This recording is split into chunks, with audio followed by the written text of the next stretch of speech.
नमस्कार मंडळी. स्टार प्रवाहावरील घरोघरी मातीच्या चुली ही मालिका लोकप्रिय मालिकांपैकी एक आहे. टीआरपीच्या यादीत सुद्धा ही मालिका अग्रगण्य मालिकांपैकी एक आहे. सध्या ही मालिका उत्कंठावर्धक असतानाच या मालिकेत नव्या पात्राची एंट्री होणार आहे.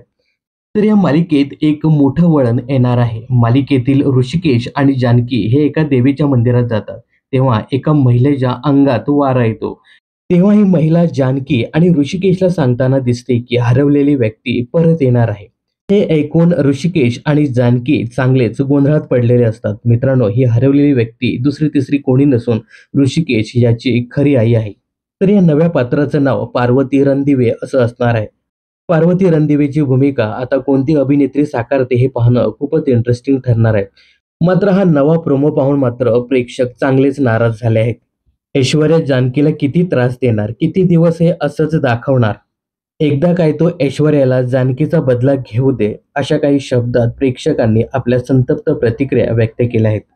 तर घरोघरी मातीच्या चुली या मालिकेत होत असलेल्या या नव्या एंट्रीबद्दल तुम्हाला काय सांगायचं, यासोबतच ही मालिका तुम्हाला कशी वाटते हे कमेंट्स करून नक्की सांगा. मनोरंजन क्षेत्रातील अशाच फिल्मी अपडेट्स जाणून घेण्यासाठी चॅनलला सबस्क्राईब करा.